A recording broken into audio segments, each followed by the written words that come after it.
Support comes from Empower Missouri's Affordable Housing Coalition, working to address the causes of housing insecurity and homelessness through tenant advocacy.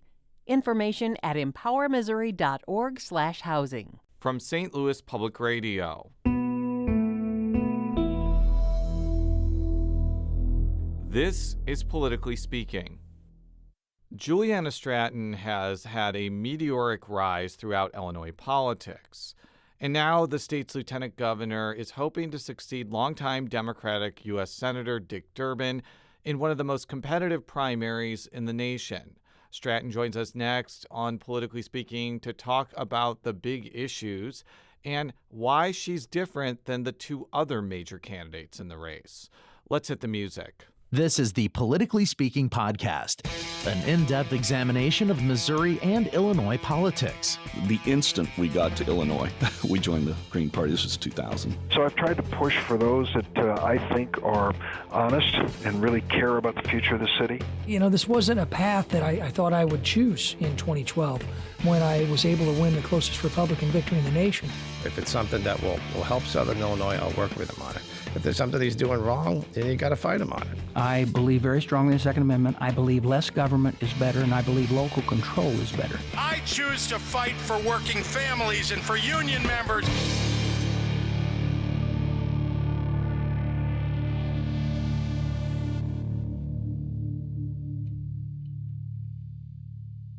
And welcome to Politically Speaking. I'm your host, St. Louis Public Radio political correspondent Jason Rosenbaum. Joining me today is our guest host. He covers all things Metro East for St. Louis Public Radio. Will Bauer.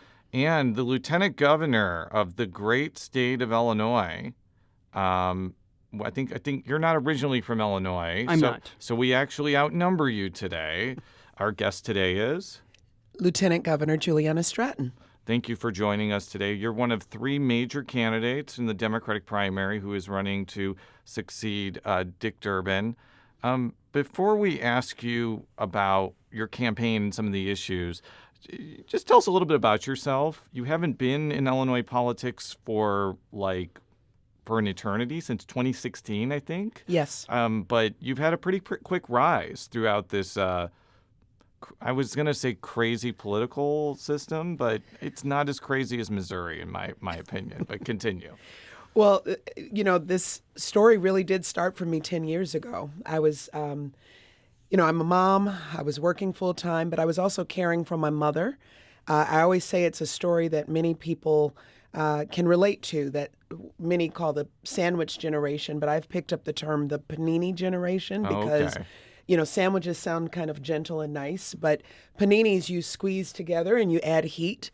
And that's what it felt like, being a caregiver and juggling, all of those other things. And at the time, my state representative was working to strip away health care from seniors like my mother.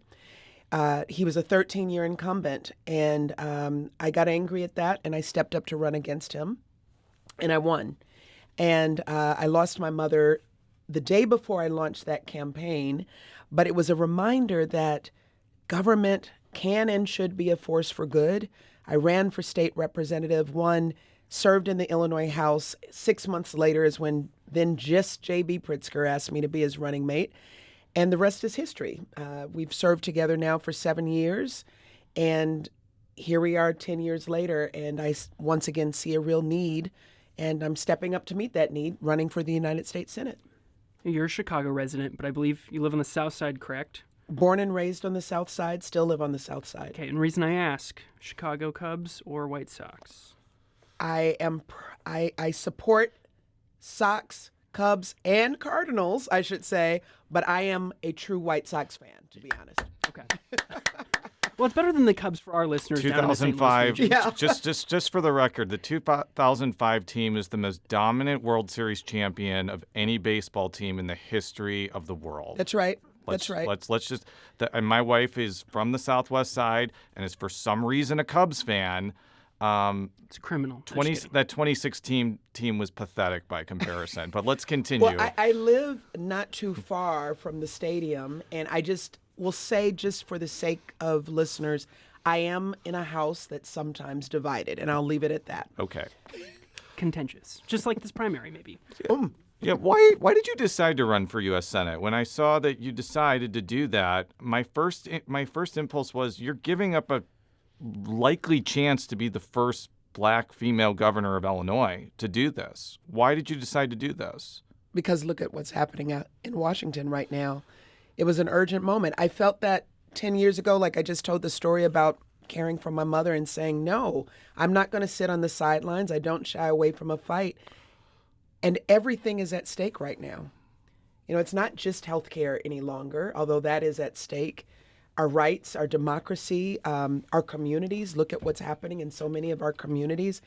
And I'm a mom of 4, and my youngest, so I have 3 adult daughters and then a little one.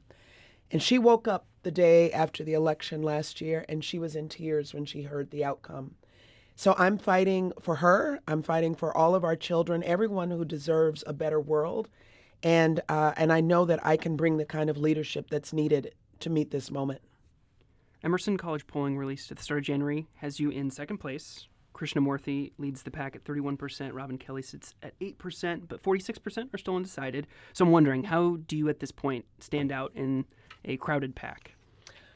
Well, I stand out in several different ways. First of all, the fact that when I travel the state of Illinois and talk to voters directly, and I am getting everywhere, what they are telling me more than anything else is I'm looking for someone who will go to the Met fighting for me.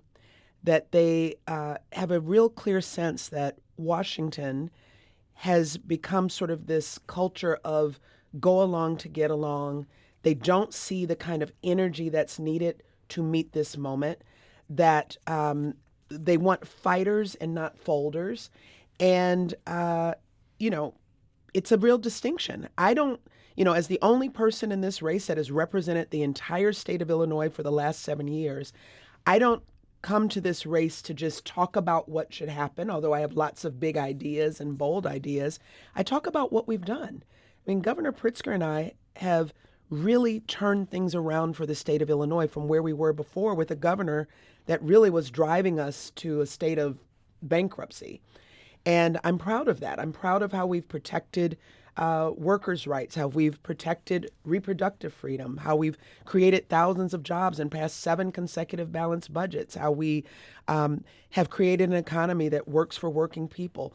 These are things that we have done directly, and that's an example of the kind of leadership of getting things done that I'm going to bring to Washington. So, okay, with the context that there have been Democratic governors in recent history that did not get a lot of things done, like Pat Quinn and Rod Blagojevich, I could see the counter argument from some of your opponents saying, well, of course it's easy to do all those things when you have a supermajority Democratic legislature and you don't have, for instance, a governor like Rod Blagojevich, who's a megalomaniac narcissist. What would you say to that?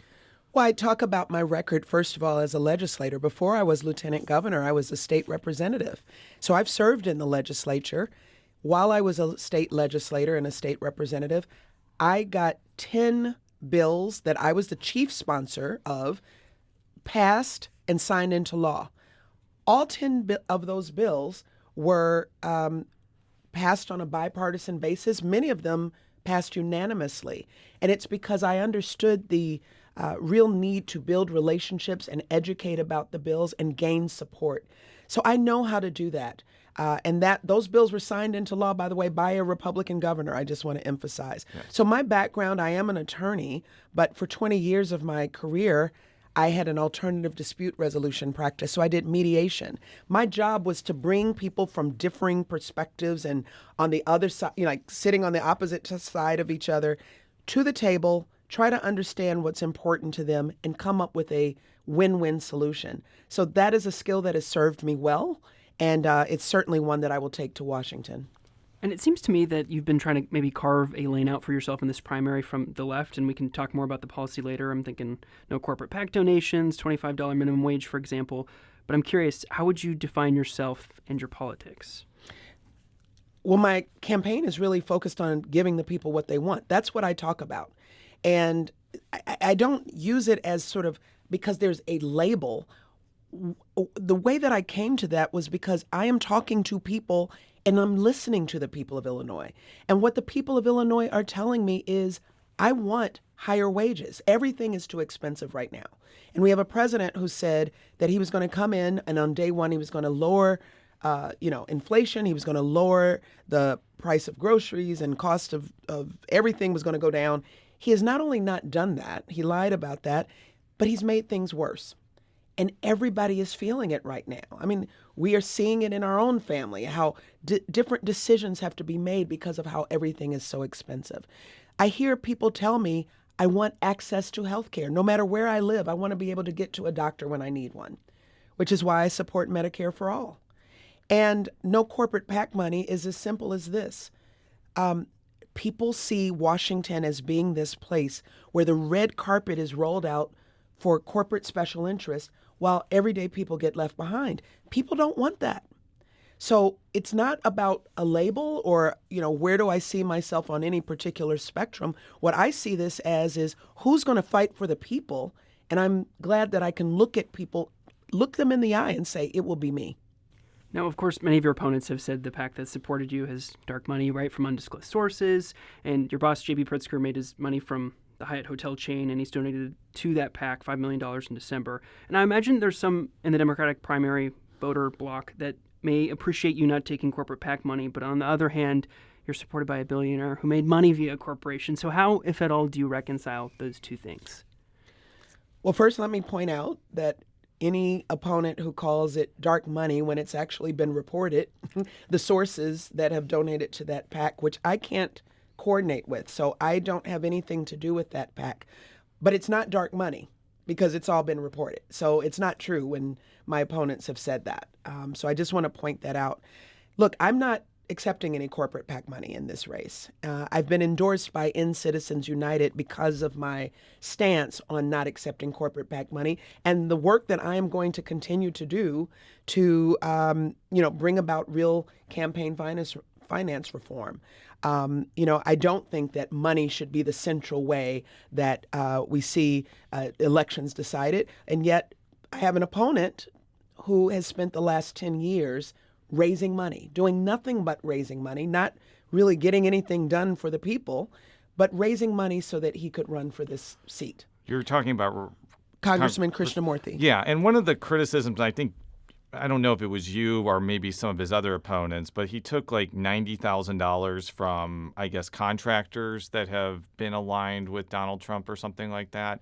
I guess the cynical point in me is if you've raised $24 million, are you really influenced by $90,000 over a 10-year period? Like, what do you make of that argument? Well, first of all, let's talk about some of the sources that have been reported.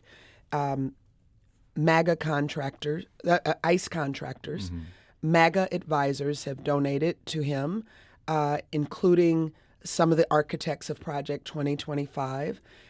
Those corporations that are supporting the president's golden ballroom. And when Congressman Krishnamurthy was first asked about these donations, especially from the CTO of Palantir, who is one of the contractors that's helping ICE to terrorize so many of our communities, he said, I'm willing to take money from anybody who supports my mission. And it wasn't until outside groups started calling for him to return that money that he then donated it to some immigrant rights organizations, he says. So this is an example of values. He's taken millions of dollars in corporate PAC money, and some of the donations, as we just talked about, are from people that if you say that I am going to be someone who stands up to Donald Trump, if I'm someone who says we need to stand up against ICE and the terror in our communities, then accepting money from those sources does not line up or align with those values. I'm not accepting corporate PAC money because I'm going to stand up for the people of Illinois, and those are the values that I have. One more question on money and politics. Congressional stock trading, should it be allowed? No, I will. As a member of Congress, I will, fight that as well. I do want to ask you about something that your potential predecessor did, and that was vote to keep the government open. And not have any guarantees about the tax credits with the Affordable Care Act. Would you have voted in a different way than Senator Durbin on that point? Yes. Can you explain why? that was a moment when I believed that Democrats should have held the line and held firm. We know that, so in addition to being a mediator, I've taught negotiation skills across the country, and I've done that for a number of years. And when it comes to negotiations, you can't really negotiate with someone who comes to the negotiating table in bad faith. And the Republicans and Trump and his administration consistently come to the table in bad faith, saying that, well, we'll give you a vote. We knew that they weren't going to allow that vote to either take place. And if they did, they weren't going to vote for people to have health care. And I believe that we should have held the line and not given away the leverage that we had to fight for people to have health care. I have a daughter who, as I might have said earlier, has her insurance under the ACA exchange. And she called me as we kind of switched years from 2025 to 2026 to say, look at what I have now as my premium. And I'm going to have to change my plan to the lowest plan, the one with the least amount of benefits, to make it more affordable. Millions of Americans had to make a decision of whether or not they were going to continue to have health care. And we know that this is happening at the same time that rural hospitals are on the chopping block, that Medicaid is being stripped away. So we have to fight for people to have health care. That's a non-negotiable for me. And we need to make demands and say, unless these demands are met, you're not going to get one vote from me to advance your authoritarian agenda. And along those same lines, or the theme of fighting, not folding, I think there's a lot of many younger, more progressive Democrats that believe minority leaders Chuck Schumer and Hakeem Jeffries have not led the party the way they should.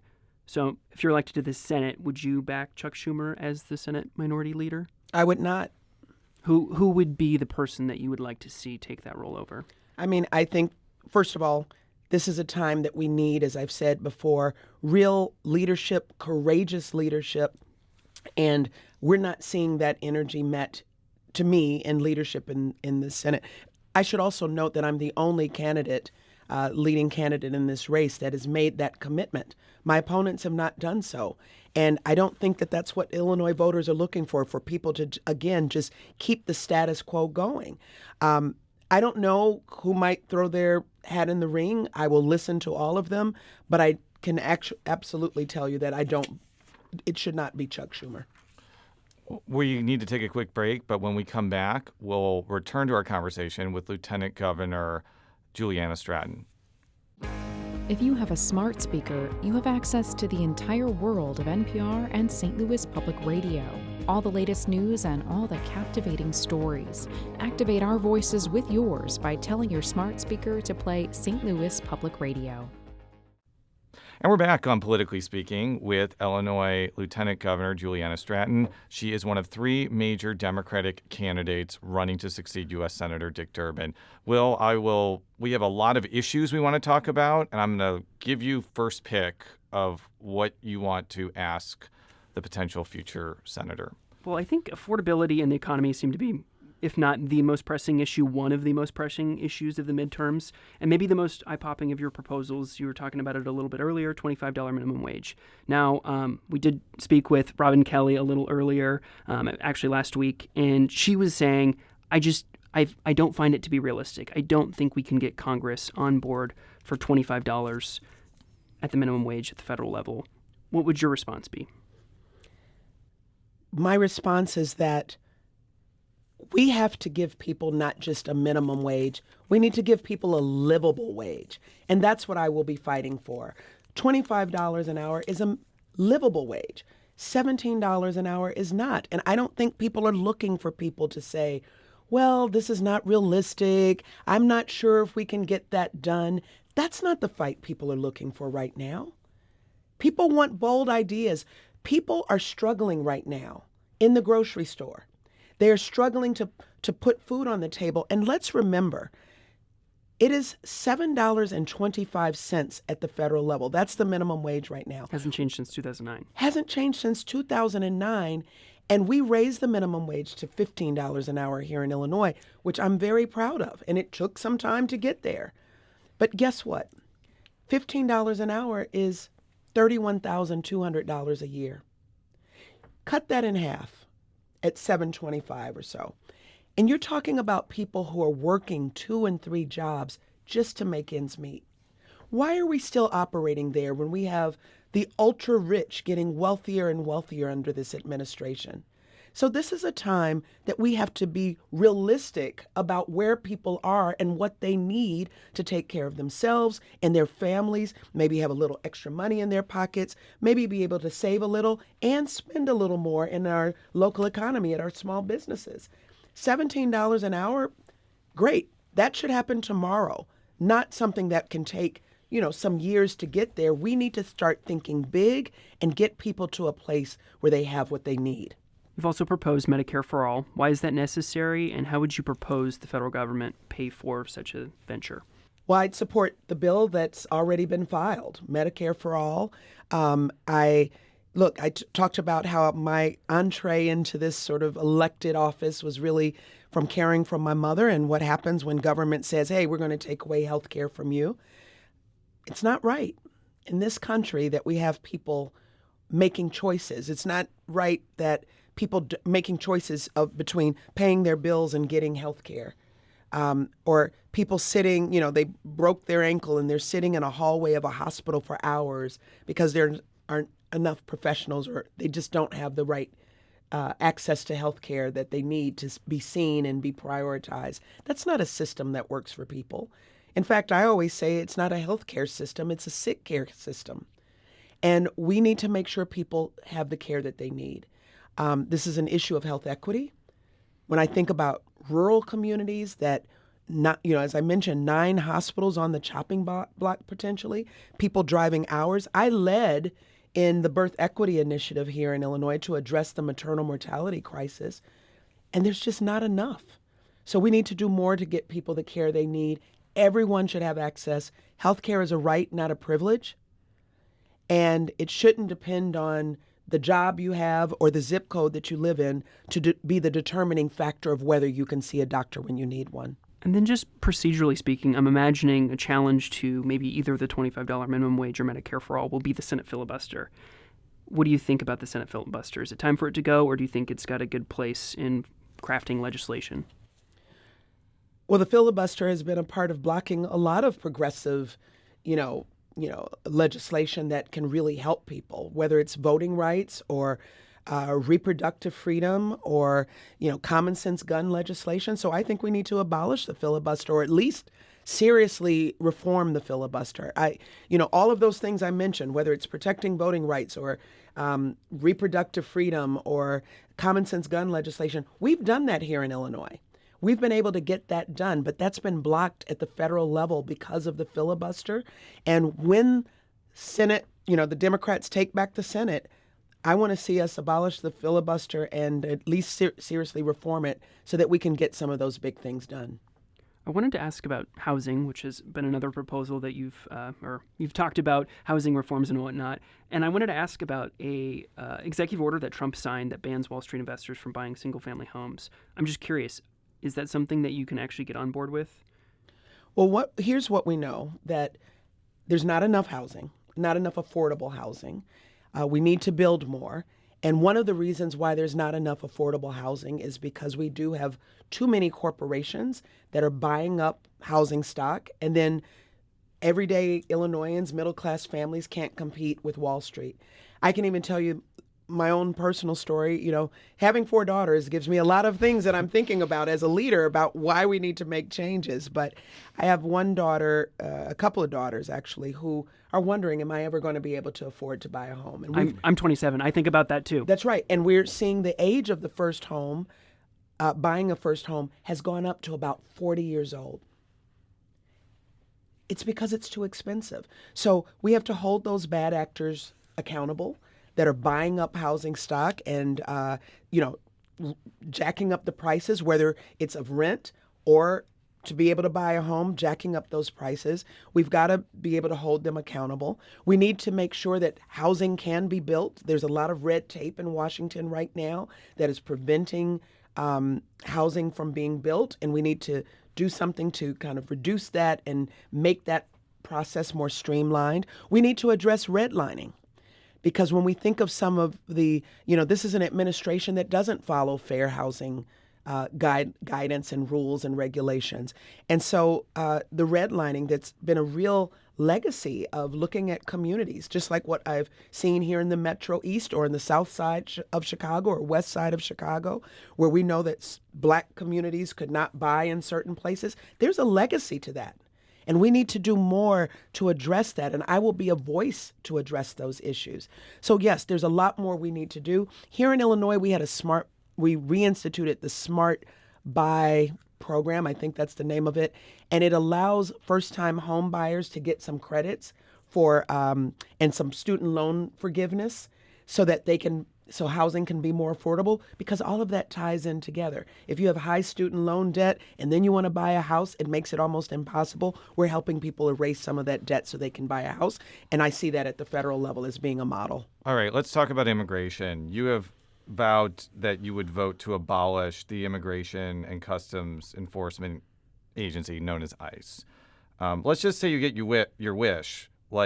Would you want other existing federal agencies to enforce immigration law? Would you want a completely new agency that is markedly different than the one that you have now?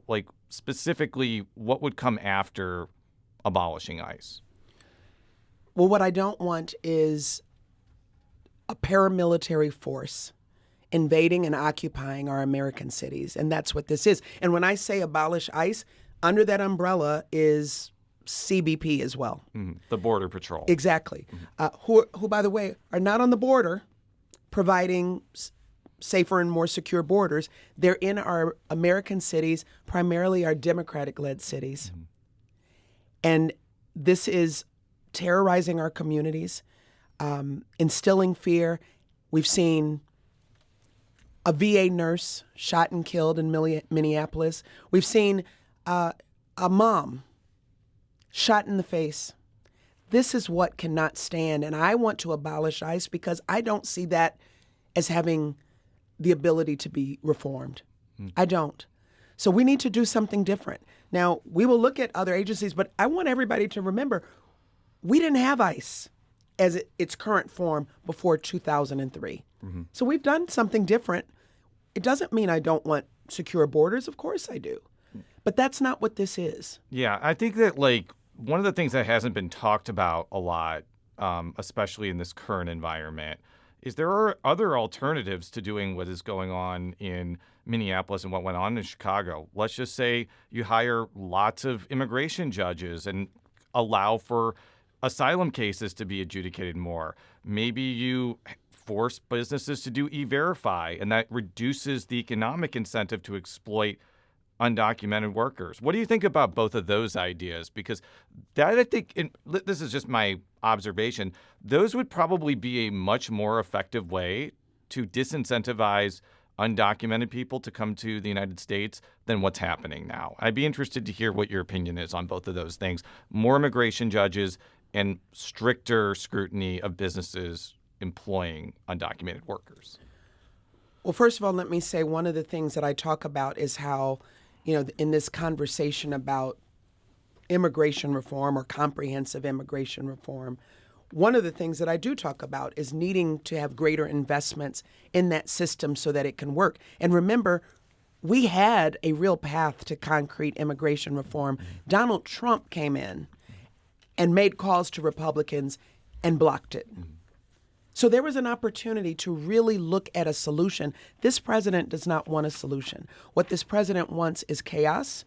What this president wants is fear. What this president wants is the ability to distract from his failures.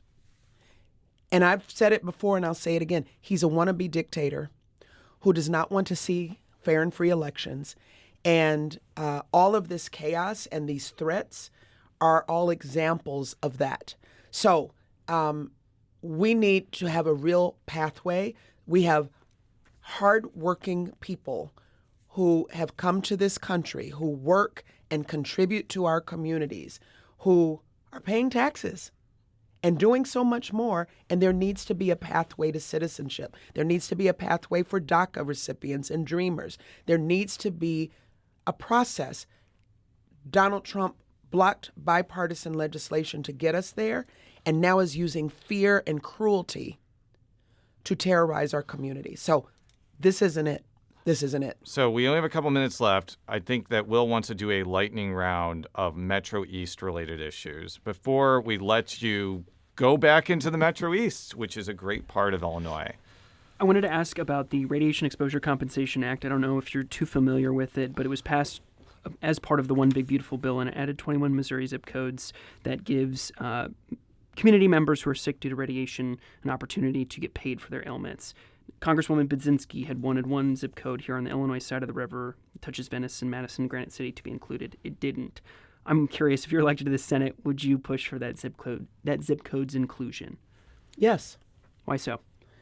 Because look at what's happening. I mean, we have an administration that doesn't believe in science, and so much of these issues around environmental issues are environmental justice issues.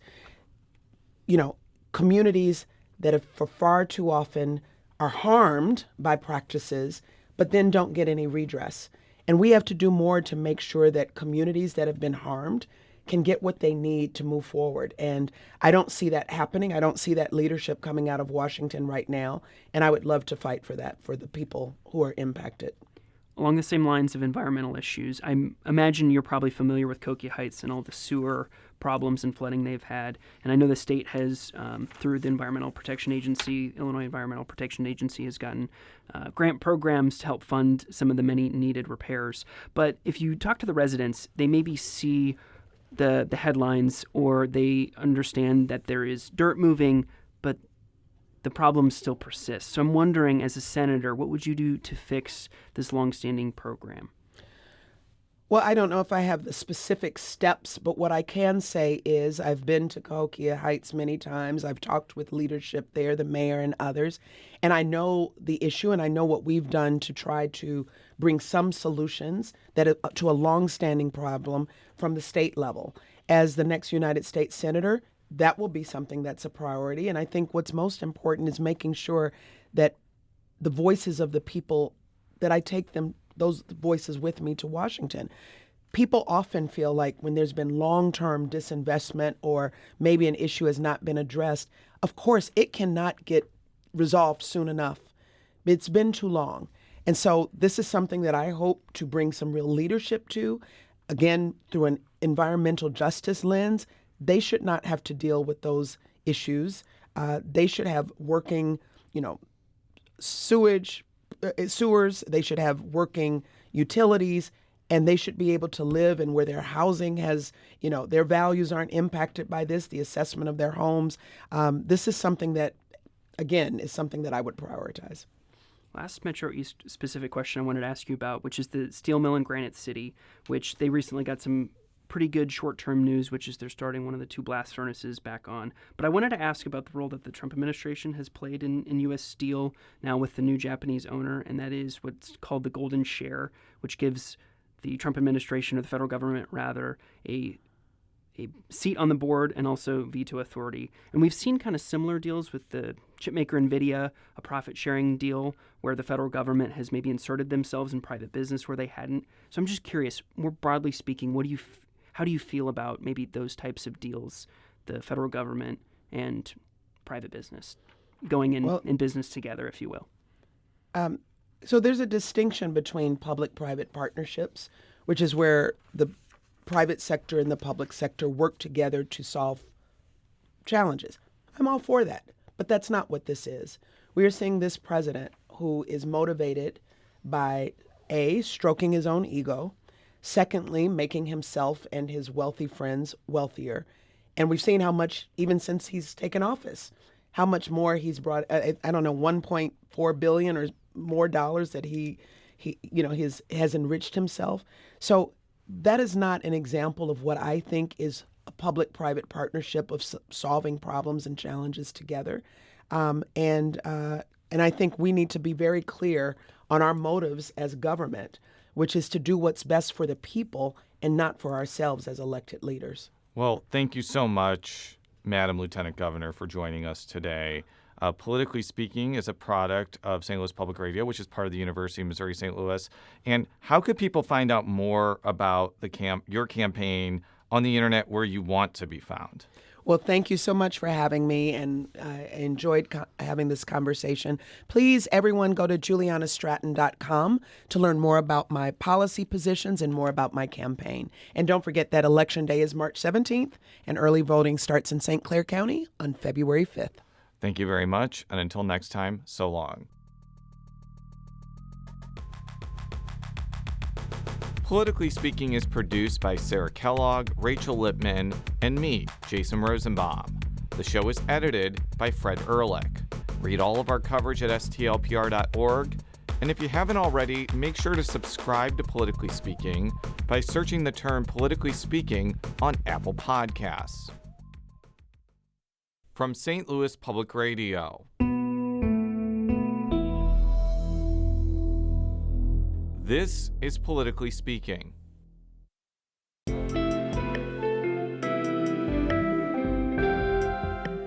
Gateway brings you the day's news each weekday from around the St. Louis region and the state capitals in Jefferson City. Our schools are accredited. We don't need this bill. And Springfield. How many more years must pass before lawmakers see time is of the essence? I'm Abby Larico. Join me each weekday for The Gateway on the STLPR app or wherever you get podcasts.